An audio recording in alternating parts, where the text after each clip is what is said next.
Okay, so what's a power analysis attack or a power side channel? First, I'm going to show you really quickly how we measure a power side channel. So we basically have a microcontroller or device that's running some code. We insert a resistor in line. So if you know your like Arduino or something, right, it's powered by 3.3 or 5 volts. So we insert a resistor in that. As the current across this resistor changes, right, it's going to develop a voltage across it. And that voltage is going to be related to the current through this resistor. So that means that if we had, for example, VCC of 3.3 volts, right, at this point here at X, we have, 3.3 minus the current through the resistor times this resistance. So if this is 10 ohms, as I say here, right, I times 10. So we basically have a voltage that as the current increases, the voltage becomes more negative or goes down, really.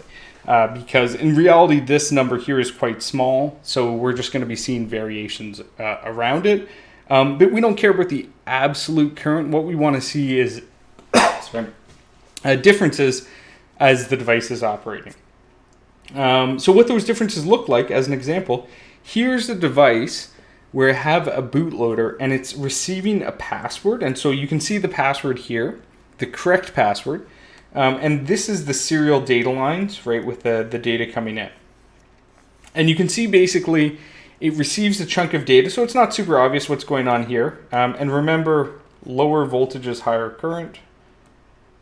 But it's clearly doing something with the data, and then after it finishes receiving it, it continues to process.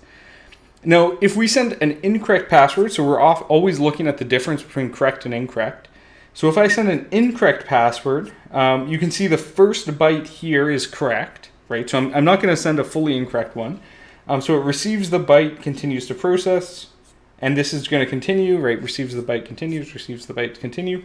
I send an incorrect byte here, so it's hex 42 instead of what was supposed to be hex 6A.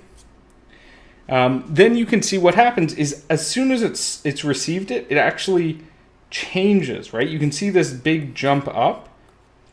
The voltage is going up, so the current's going down. It's actually going into an infinite loop here because it knows it's the wrong password, so it's just stopped processing. So this power analysis, or this timing side channel, means we can brute force the password because if you imagine what you have here is you have a case where, if I send the first incorrect character, I can observe the power and see that, right away that first character is incorrect. So I'm just going to brute force, right, every possible first character until the power continues on, right, until it continues to process the next character, the next character, the next character. So that's a really, simple example of how we can actually do a power side channel attack. And this is just on a password. We can do it on lots of other devices too. So you can do it on like the RSA algorithm itself. So RSA is a security algorithm that's used, or a cryptographic algorithm, sorry, that's used all over the place. Part of it has a private key. We don't want to ever expose that private key. But in the code, so you don't really need to care about how RSA works. What's interesting is there's a section of the code that has this bit T that's part of the private key. And basically, depending on the value of that bit, either some code executes or some code doesn't execute. And it's not super obvious when you just look at the graph, but if you sort of do that same sort of overlay task, you can actually see really easily if this code is being executed or not. And it just tells you directly if this is a 1 or a 0. So it's a very powerful type of attack. And the basic idea to remember is the power usage by the device tells us information about the program flow. The program flow we then use to recover secret information in the most basic form of the attack. There's later forms of the attack we'll talk about that allow us to actually recover data from the device more directly, but the most basic form of it is determining the program flow like this, which then allows us to recover the secret information.